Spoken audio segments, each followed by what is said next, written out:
Goods and services tax यानी GST को लागू हुए 5 साल हो गए हैं और इन 5 सालों में इसमें कई तरह के बदलाव भी आए।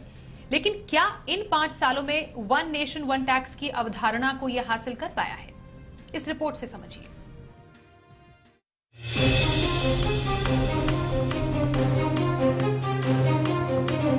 एक जुलाई 2022 को जीएसटी 5 साल का हो जाएगा। देश की इनडायरेक्ट टैक्स प्रणाली को जीएसटी के तौर पर एकीकृत किया गया था। जीएसटी को लागू करने के पीछे सबसे बड़ी सोच वन नेशन वन टैक्स की थी, यानी कि एक देश एक टैक्स। लेकिन सरकार ने साफ कर दिया था कि जीएसटी का मतलब एक देश सिर्फ एक टैक्स नहीं है। 2018 में तत्कालीन वित्त मंत्री अरुण जेटली ने संसद में इसको लेकर तस्वीर साफ की थी। उन्होंने कहा था कि जीएसटी के तहत एक देश और सिर्फ एक टैक्स नहीं हो सकता है। जेटली ने कहा था कि जिन देशों में सिर्फ एक टैक्स रेट लागू है, वहां की ज्यादातर जनसंख्या गरीबी रेखा से ऊपर है। उन्होंने कहा कि भारत में जहां जरूरी और जीवन यापन की वस्तुओं को कम टैक्स स्लैब में रखा गया है, तो वहीं दूसरी चीजों को ज्यादा स्लैब रेट में। जीएसटी को वन नेशन वन टैक्स का दर्जा दिया गया था, तो इसके पीछे सिर्फ एक टैक्स रेट रखने की अवधारणा नहीं थी, बल्कि पहले के कई तरह के इनडायरेक्ट टैक्सेस को एक टैक्स प्रणाली में शामिल करना लक्ष्य था। इसका मकसद हर दूसरे कदम पर अलग अलग तरह के टैक्स देने से आम लोगों और कारोबारियों को छुटकारा देना था।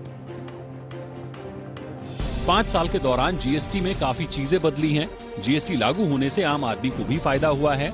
आम आदमी को कई रोजमर्रा की जरूरत की चीजें काफी सस्ते दामों पर मिलने शुरू हुई। तो वहीं सरकार का धीरे धीरे ही सही टैक्स रेवेन्यू भी बढ़ रहा है।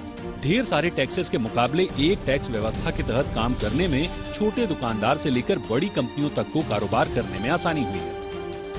लेकिन कुछ चीजें हैं जिनमें 5 साल बाद भी बदलाव की दरकार है।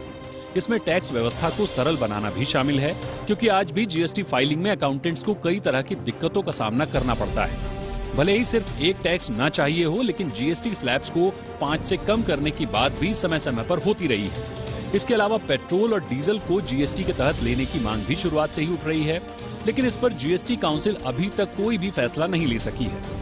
टैक्स व्यवस्था को ऑटोमेटेड बनाने के लिए सरकार ने ई इनवॉइस, ई वे बिल जैसे कई कदम उठाए, लेकिन जीएसटी पोर्टल और नेटवर्क में दिक्कतों की शिकायतें आज भी जारी हैं। 5 साल में जीएसटी में कई सकारात्मक बदलाव हुए हैं, लेकिन अभी भी कुछ और जरूरी बदलावों की जरूरत है, ताकि जीएसटी ज्यादा गुड और सिंपल हो सके। ब्यूरो रिपोर्ट, जी मीडिया।